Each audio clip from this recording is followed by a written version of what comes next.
स्वागत है आपका केम ट्यूटर के डिजिटल प्लेटफॉर्म पे। मैं हूं गौतम शर्मा और आज पढ़ाने वाला हूं एटॉमिक स्ट्रक्चर के कुछ बेसिक पॉइंट, जिसमें फर्स्ट ऑफ ऑल डील करेंगे एटॉमिक नंबर के बारे में, उसके बाद मास नंबर के बारे में, उसके बाद मोलेकुलर वेट के बारे में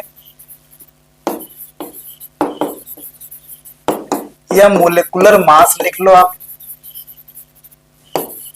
मोलेकुलर मास के बारे में, उसके बाद आइसोटोप के बारे में, आइसोबार के बारे में, आइसोटोन के बारे में पढ़ेंगे, उसके बाद आइसोएस्टर्स के बारे में, उसके बाद आइसो इलेक्ट्रॉनिक स्पीसीज और लास्ट में पढ़ेंगे आइसोडाइफर्स के बारे में। ये बहुत ही बेसिक कंसेप्ट है इस चैप्टर के लिए और इससे डायरेक्टली जेईई मेन या नीट के पेपर में सवाल आपसे हो जाएंगे विद इन 5 to 10 सेकेंड में। ओके, तो फर्स्ट टॉपिक है आपका atomic number, number of protons present in the nucleus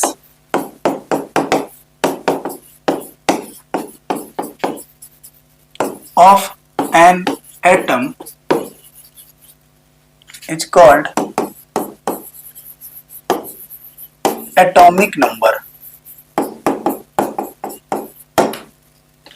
and it is denoted by capital Z. मतलब एटॉमिक नंबर को डिफाइन करना हो तो क्या लिखेंगे? Number of protons present in the nucleus of an atom is called atomic number. मतलब एक atom के न्यूक्लियस में जितने नंबर ऑफ प्रोटॉन होंगे वह उसके एटॉमिक नंबर कहलाएंगे। ओके, एटॉमिक नंबर को डिनोट करते हैं कैपिटल जेड से, समझिए।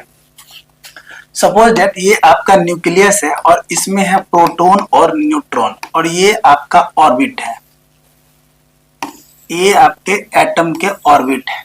ओके, और ये फर्स्ट सेल को बोलते हैं K shell, L shell, M shell, N shell, और इसी टाइप से अगर आप चेक करो लिखो तो यहाँ पे ओ सेल रहा है। ठीक है, अब डिफिनीशन के अकॉर्डिंग क्या लिख होगा कि number of protons present in the nucleus of an atom is called atomic number. Okay, तो number of protons present in the nucleus, तो ये जो नंबर ऑफ प्रोटॉन्स है न्यूक्लियस में यही क्या डिनोट करेगा? एटॉमिक नंबर को। Means P equal to Z। Okay, तो एटॉमिक नंबर जब भी निकालना हो तो नंबर ऑफ प्रोटॉन चेक करेंगे उस एटम के। ओके, तो P equal to Z। Suppose that अगर आपको चेक करना हो कार्बन का एटॉमिक नंबर, तो ये पोजीशन है एटॉमिक नंबर और ये पोजीशन है मास नंबर का। ध्यान रखिए, एलिमेंट के नीचे में लिखते हैं एटॉमिक नंबर और ऊपर में लिखते हैं मास नंबर। तो अगर यहां से आपको बताना हो कि नंबर ऑफ प्रोटॉन क्या होगा कार्बन एटम के लिए तो 6, एटॉमिक नंबर क्या होगा तो 6। ओके, सेकेंड टॉपिक है आपका मास नंबर। क्या लिखेंगे? Sum of number of protons and neutrons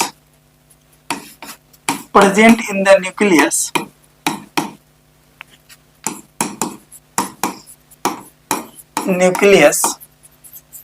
of an atom is called mass number and it is denoted by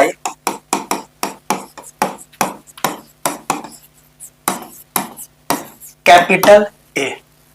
तो डिफिनीशन के अकॉर्डिंग समझिए, ये आपका न्यूक्लियस है जिसमें प्रोटॉन है और न्यूट्रॉन है, ये आपका ऑर्बिट है फर्स्ट, ये सेकंड ऑर्बिट है, ये थर्ड ऑर्बिट है, ये फोर्थ ऑर्बिट है और ये आपका फिफ्थ ऑर्बिट है। ये आपका सेल के सेल है, एल है, एम है, एन है और ये ओ सेल है। ठीक है, डिफिनीशन को समझिए। Sum of number of protons and neutrons present in the nucleus of an atom is called mass number. मतलब किसी एटम के न्यूक्लियस में जितना प्रोटॉन और न्यूट्रॉन होंगे वो दोनों के सम को हम लोग कहेंगे मास नंबर। और मास नंबर को डिनोट करते हैं कैपिटल ए से। तो क्या लिखेंगे? A equal to P plus N, A equal to P plus N। और इसके पहले क्या पढ़े थे कि P इक्वल टू Z, तो इसके according A equal to Z plus N भी हम लोग लिख सकते हैं। ओके, अगर आपको न्यूट्रॉन निकालना हो तो A माइनस Z कर लेंगे। ओके, और चेक करो, ये है आपका सपोज दैट, कंसिडर कर लो कि ये नाइट्रोजन का एग्जांपल में आपको बताना क्या है, मास नंबर। तो ये नाइट्रोजन के एटॉमिक नंबर होते हैं 7 और मास नंबर होते हैं ये 14। ठीक है, तो इसमें Z इक्वल टू क्या होगा 7, A इक्वल टू क्या होगा 14। अगर आपको न्यूट्रॉन निकालना हो तो क्या लिखेंगे, A minus Z, 14 minus 7 equal to 7। Okay, इस टाइप से आप मास नंबर को निकाल लोगे। ओके, थर्ड टॉपिक है आपका मोलिकुलर मास। समझिए इसका डिफिनेशन क्या होता है, sum of atomic mass of all atoms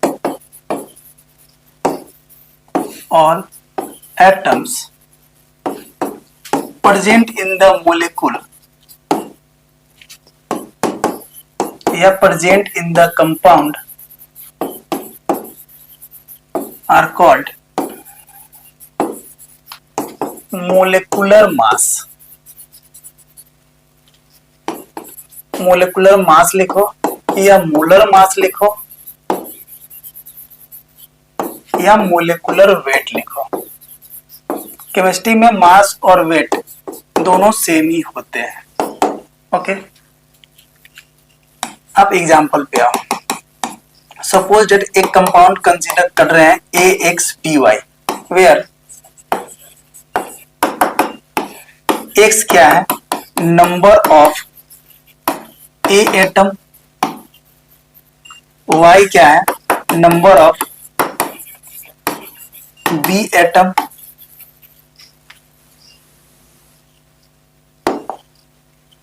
तो आपका मोलिकुलर मास क्या होगा AXBY के लिए,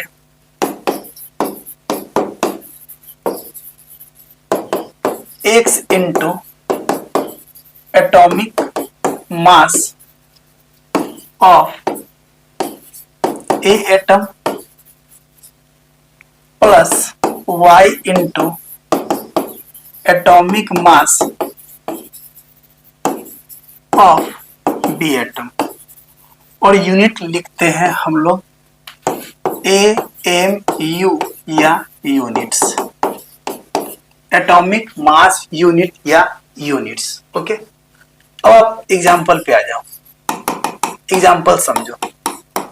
अगर आपको सल्फ्यूरिक एसिड का मोलिकुलर मास निकालना हो, ठीक है, तो आपको मास नंबर याद रहना चाहिए एलिमेंट का।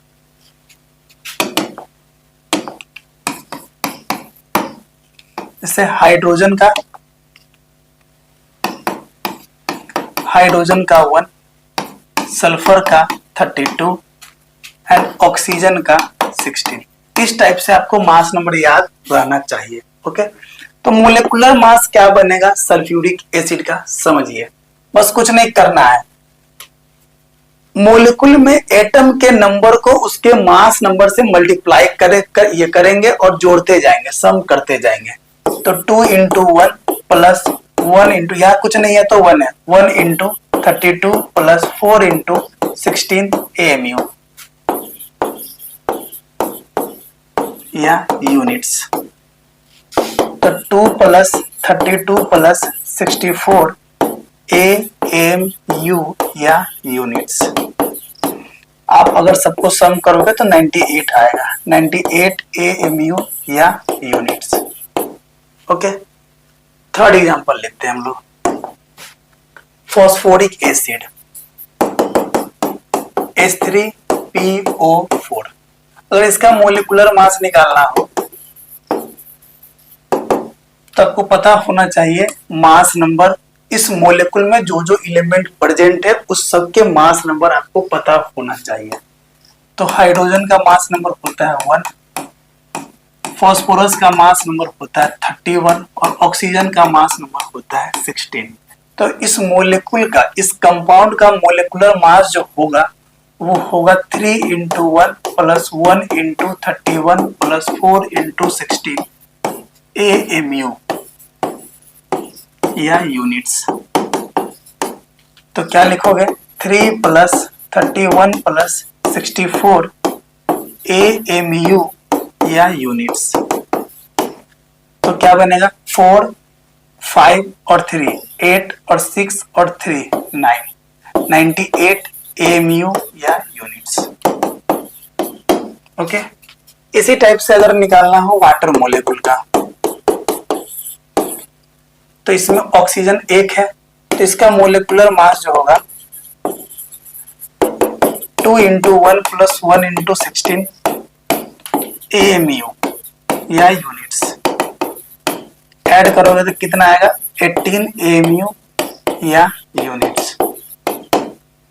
इस टाइप से हम लोग मोलिकुलर मास फाइंड आउट करते हैं मोलिकुल का। ओके, नेक्स्ट टॉपिक है आपका आइसोटोप। समझिए, the species having same atomic number but different mass number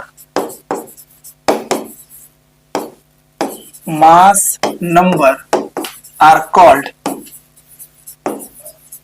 isotopes।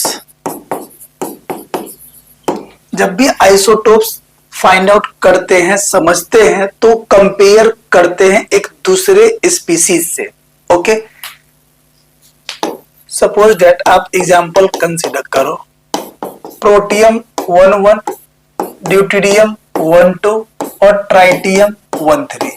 Hydrogen 11 को कहते हैं प्रोटियम, हाइड्रोजन 12 को कहते हैं ड्यूटेरियम और हाइड्रोजन 13 को कहते हैं ट्राइटियम। ओके, तो यहां पर क्या है ना कि नीचे में लिखते हैं एटॉमिक नंबर। तो एटॉमिक नंबर ये तीनों स्पीसीज में क्या है? सेम है, बट मास नंबर क्या है? डिफरेंट है ना। तो these species are called isotopes. ये सारे स्पीसीज जो है आपस में आइसोटोपिक नेचर शो कर रहे हैं। ओके, नेक्स्ट एग्जांपल आप देखो, कार्बन 612, कार्बन 613 एंड कार्बन 614। तो ये कार्बन के आइसोटोप्स है, कार्बन 612, कार्बन 613 और ये कार्बन 614, जिसमें तीनों स्पीसीज में क्या है? कार्बन का एटॉमिक नंबर क्या है? सेम है, और मास नंबर क्या है? आपस में सबके सब डिफरेंट है। ओके, अब क्लोरीन के आइसोटोप को समझिए। क्लोरीन के आइसोटोप 2 होते हैं, क्लोरीन 1735 एंड क्लोरीन 1737। तो ये दोनों आपस में क्या है? आइसोटोप्स है ये क्लोरीन के। ओके, तो इस टाइप से हम लोग आइसोटोप को समझते हैं। ओके, नेक्स्ट टॉपिक है आपका आइसोबार। समझिए, the species having same mass number but different atomic number are called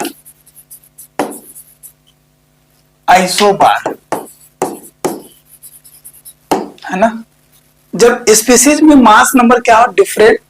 mass number क्या हो? सेम हो, और एटॉमिक नंबर क्या हो? डिफरेंट हो, तो उसको कहेंगे क्या? आइसोबार। ठीक है, एग्जाम्पल के लिए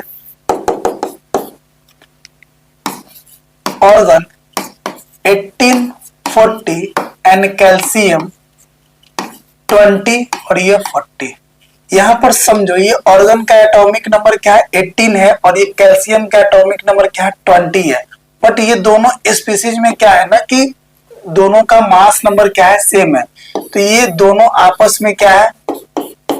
आइसोबार है। ओके, सेकंड एग्जांपल को समझिए, carbon 614 and nitrogen 714।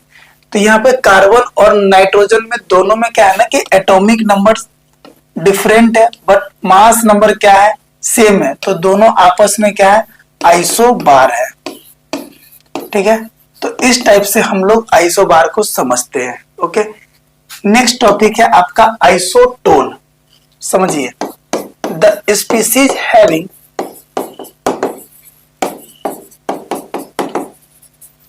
Same number of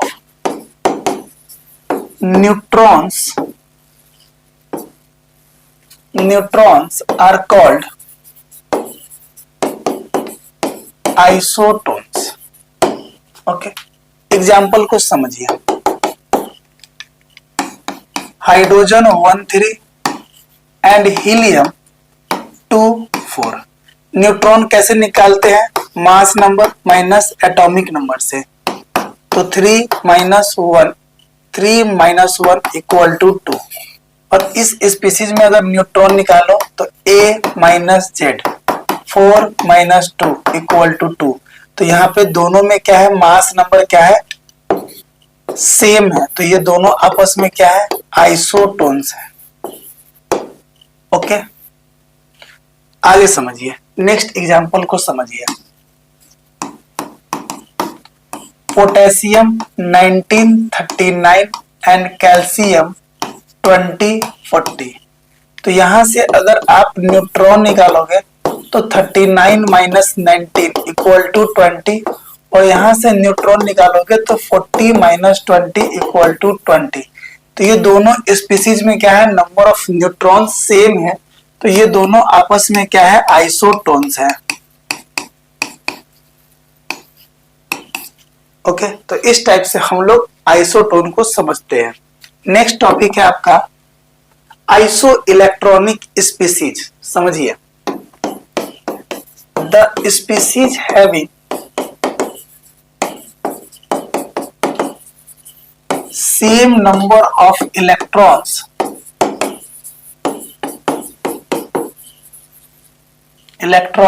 are called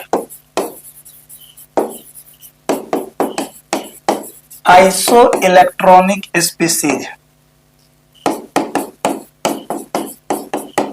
अगर स्पीसीज में नंबर ऑफ इलेक्ट्रॉन सेम हो तो वो सारे के सारे आपस में क्या होंगे, आइसो इलेक्ट्रॉनिक स्पीसीज होंगे। एग्जाम्पल को समझिए। मैग्नीशियम पे 2+ नियॉन और सोडियम पे प्लस चार्ज। यहां से अगर आप इलेक्ट्रॉन निकालो तो 12 - 2 इक्वल टू 10। यहां से इलेक्ट्रॉन निकालो तो इस पे कोई चार्ज नहीं है तो ये 10 होगा, और यहां से इलेक्ट्रॉन निकालो तो इसका एटॉमिक नंबर 11 है, इसका एटॉमिक नंबर 10 है और इसका एटॉमिक नंबर 12 है। तो 11 minus number of charge plus charge में सब्ट्रैक्ट करेंगे तो ये होगा 10। तो यहाँ पे सारे में क्या है, नंबर ऑफ इलेक्ट्रॉन क्या है, सेम है, तो ये सब के सब आपस में क्या है, आइसो इलेक्ट्रॉनिक स्पीसीज है। ओके, इसी टाइप से आप समझो। एक और एग्जांपल, ऑक्सीजन पे 2- चार्ज है, यहाँ पे नियॉन है, नाइट्रोजन पे 3- चार्ज है। तो यहाँ से अगर आप इलेक्ट्रॉन निकालो तो एटॉमिक नंबर 8 है, नियॉन का 10 है और सोडियम का 7 है। तो इलेक्ट्रॉन निकालोगे तो 8 + 2 ये बनेगा 10। यहाँ से इलेक्ट्रॉन निकालोगे तो 10 और यहाँ से इलेक्ट्रॉन निकालोगे तो 7 + 3 इक्वल टू 10। तो ये सब जगह क्या है, नंबर ऑफ इलेक्ट्रॉन क्या है, सेम है, तो ये सब के सब आपस में क्या है, आइसो इलेक्ट्रॉनिक स्पीसीज है, आइसो इलेक्ट्रॉनिक स्पीसीज। ओके, तो इस टाइप से हम लोग आइसो इलेक्ट्रॉनिक स्पीसीज को समझते हैं। नेक्स्ट टॉपिक है आपका आइसोडायफर्स। समझिए, द स्पीसीज हैविंग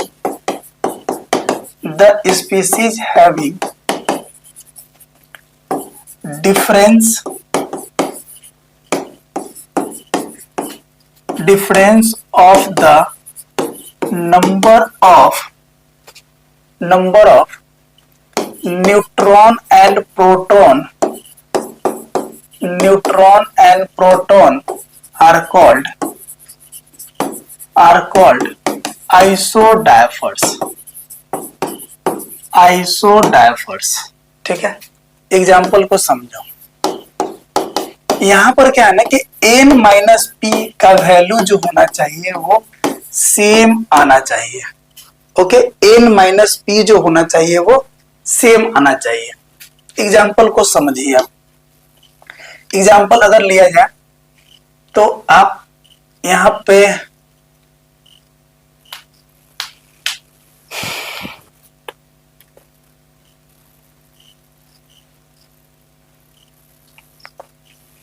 एग्जाम्पल अगर लिया जाए तो क्लोरीन 17 और 37 एंड ऑर्गन 18 और 39।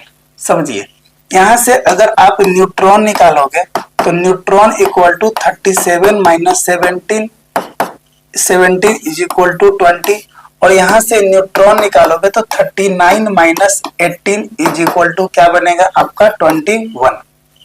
ये रहा न्यूट्रॉन। और यहां से प्रोटॉन अगर देखोगे तो प्रोटॉन आपको 17 मिलेगा, और यहां से प्रोटॉन देखोगे तो यहाँ पे 18 मिलेगा।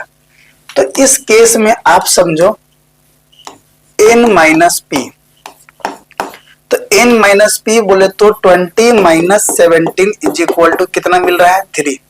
और इस केस में अगर आप n माइनस पी चेक करो तो कितना मिल रहा है 21 माइनस 18 इक्वल टू 3। तो ये दोनों के दोनों आपस में क्या है, ये दोनों के दोनों आपस में है आइसोडायफर्स, आइसोडायफर्स। इस टाइप से हम लोग आइसोडायफर्स को समझते हैं। जब भी आइसोडायफर्स स्पीसीज में समझना हो तो n माइनस पी निकालेंगे, अगर सेम है तो वो दोनों आपस में क्या है आइसोडायफर्स है। ओके, नेक्स्ट टॉपिक है आपका आइसोएस्टर्स। समझिए, लिखिए the species having same number of atoms and electrons are called isosters. Example के लिए समझो आप, CO2 एंड N2O। यहां पर एटम कितना है, एक कार्बन के हैं और 2 ऑक्सीजन के हैं तो 3 है। यहां पर एटम कितना है, 2 नाइट्रोजन के और 1 ऑक्सीजन के हैं तो 3 है। अब यहां से इलेक्ट्रॉन निकालो तो इलेक्ट्रॉन कार्बन के लिए 6 और ऑक्सीजन के लिए 8 2 जा 16 तो कितना बनेगा 22। यहां से इलेक्ट्रॉन अगर आप निकालो तो नाइट्रोजन 7 इंटू 2 प्लस 8 तो 14 प्लस 8 इज इक्वल टू 22। तो यहां समझो ये 22 है, ये 22 है, यहां पर 3 है, यहां पर 3 है। तो the species having same number of atoms and electrons are called isosters. तो यहाँ पे एटम भी सेम नंबर में है और इलेक्ट्रॉन भी सेम नंबर में है, इसका मतलब ये दोनों आपस में क्या है आइसोएस्टर्स। इस टाइप से हम लोग आइसोएस्टर्स निकालते हैं। Okay, thank you.